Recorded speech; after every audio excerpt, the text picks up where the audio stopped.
Nós levamos o Garrincha muito como a alegria do povo, um passarinho, um garoto engraçado, irreverente, entendeu? Ah, Garrincha, essa é Garrincha, dando muitas desculpas para ele. Ele assinava um contrato em branco com o Botafogo, nós achávamos uma graça, os botafoguenses, achavam uma graça.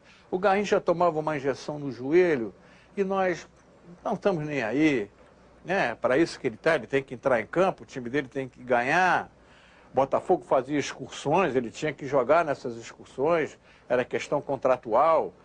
Então, eu acho que todos nós que tínhamos conhecimento dessas coisas, não tentamos conhecer o Garrincha do outro lado, os problemas que ele estava vivendo. Eu acho que todos que hoje aí estão, eles devem ter visto uma vida de um Mané e ninguém quer passar por ela. Teria que ser muito mais enaltecido do que foi. Agora é que começaram a fazer homenagens a ele. A biografia é um ofício muito cruel, porque quando o biógrafo se senta para escrever, ele já tem toda a história na frente dele, já apurou tudo, já sabe tudo, é só sentar e escrever. E ele sabe da inevitabilidade do que ele apurou. Quer dizer, eu vou escrever aqui que o Garrincha foi assim, assim, assado, isso aqui, mas dali a pouco ele vai se prejudicar terrível, ele vai tomar uma decisão errada, vai fazer uma coisa horrível, que vai fazer muito mal a ele. E eu sabia que eu ia ter que chegar nessa parte e escrever isso, e não podia escrever diferente, porque não foi assim que aconteceu, né? Nós eles falavam assim, vamos pra Barreira jogar, aí nós falávamos assim, eu não quero jogar bola, mas nós só jogávamos a valer cerveja. Ali tinha um bar ali, a última vez que eu vi Garrincha foi naquele bar que tinha ali. Depois ele foi indo até falecer, né? Era um processo muito triste, né? Porque eu estava vendo para onde ele estava indo e não podia fazer nada para salvá-lo. Eu sempre prefiro driblar o passado, né? E viver agora. Acho que ele está presente sempre, né? O pior é que as tristezas voltam e não há um novo Garrincha disponível. Precisa-se de um novo que nos alimente o sonho.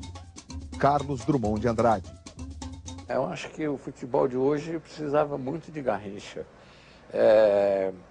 Não sou um saudosista, embora o futebol dê a você todos os motivos para ser um saudosista. Hoje tem ponta. Garrincha podia ser um ponta desse. Garrincha foi um jogador moderno. É que a gente fica muito apegado às imagens do Garrincha driblador, né, aquelas histórias do marcador que se chamava João, né, a Copa do Mundo é um campeonato Michuruca que não tem segundo turno. Esse Garrincha folclórico, a gente só guarda isso. Vamos falar, o Garrincha não era marcado, hoje a marcação é muito mais severa, ele hoje não faria isso, Pelé não faria isso. É uma bobagem imensa isso. Faria. O que você precisa fazer para jogar futebol é saber jogar futebol. Era um jogador que tinha muitos recursos. Não sei se eu posso chamar de um jogador completo, porque ele não tinha nenhuma obrigação de marcar. Então, não sei qual era o potencial de marcação que tinha o Garrincha. Mas era um jogador com muito potencial e com muitos recursos. E é o seguinte, jogador que tem potencial e que tem recursos, ele joga em qualquer época da história da humanidade. O drible do Garrincha seria tão mortal hoje quanto fosse naquela época. Porque esses marcadores que estão aí hoje também não conseguiriam segurar o Garrincha. Sabe o que seria Garrincha hoje? Garrincha. Devia ter mais Garrincha, né? Eu acho que Mané jogaria assim, Pelé jogaria assim, Nilton Santos jogaria assim, Vavá jogaria assim e outros mais, cara. Porque certamente ele se adaptaria hoje, minimamente, ao futebol que se pratica hoje. E com mais o talento que ele traria daquela época, ele seria um fenômeno, eu acredito, que 10 vezes maior do que foi. Quê? Que conseguia. Garrincha se estivesse vivo aí, esse jogador aí na frente dele não era nada. Aí não tem jogador igual a Pelé ainda. Não tem, tem. Desses times que você jogar por aí, não tem jogador igual a Pelé. Por aí você vê. É um enganador aí, ó. Joga bem hoje, amanhã não joga. Não. Igual a Garrincha nunca mais vai ter.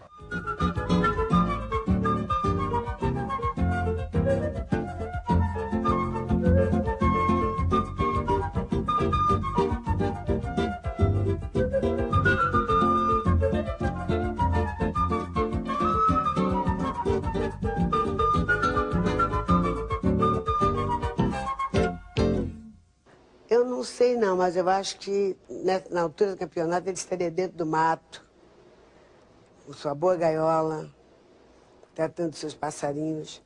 E eu acho que eu não ia falar muito de futebol, não. Não acredito. Não acredito. Eu vejo hoje, se o Mané estivesse vivo hoje, ele estaria morando numa fazenda, criando os seus bichinhos, falaria muito pouco de futebol, entendeu?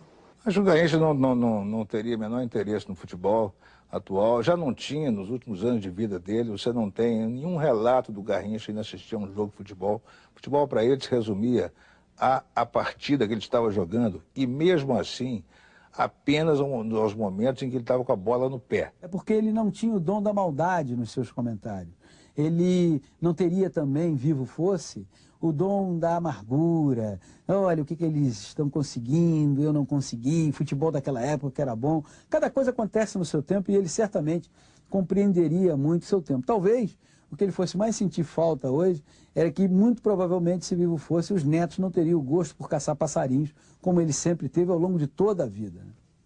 Ele não veria futebol. O Garrincha não gostava de ver futebol. Eu só consigo imaginar hoje o Garrincha, um velhinho barrigudo, meio pinguço, né? Não tem jeito de dissociar isso da imagem do Garrincha, mas se divertindo com o que o futebol ainda tem, que remete ao tempo dele. Eu imagino o Garrincha curtindo o drible da Foca do Kerlon, eu imagino o Garrincha curtindo um drible do Robinho. Ele saiu daqui, coitado, deu azar. Quem ficasse aqui, tudo tem desculpa, mas quem ficasse aqui, acho que ainda estava vivo até hoje. Na verdade, se o Garrincha não tivesse saído de Pau Grande para o Botafogo, ele teria sido exatamente igual o Pincel, o Swing e o Malvino. Chora, desabafa teu peito, chora, você tem o direito, se tratando de amor, vaso vai, qualquer um pode chorar. Não se envergonhe do pranto, que é privilégio de quem sabe amar. Obrigada. A mãe brasileira vai passar 100 anos para parir outro Mané. Didi.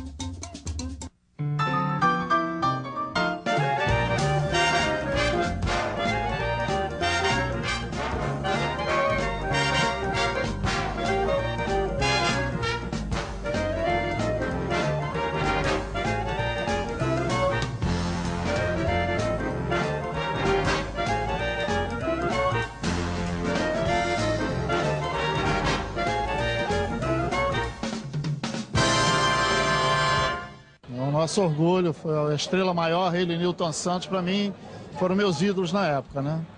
É muito difícil de você falar sobre ele de uma maneira lógica, absoluta, sem incertezas. Eu acho que, para mim, ele foi um fenômeno. Continuo dizendo que ele foi um fenômeno, um maravilhoso fenômeno. Ele se destacou pela simplicidade e pela genialidade. O Garrincha era o simples genial. Um gênio do futebol contra todas as expectativas, né? Eu acho que é a força do ídolo, né? Que se perdeu um pouco, mas que permanece até hoje, essa mística da camisa 7, né? Que se coloca a camisa 7, qualquer um joga, né? Mas acho que é a força do Garrincha. Na bola igual a ele, nunca mais vai aparecer. Foi o melhor do mundo, ele não vai aparecer um jogador igual a ele tão cedo.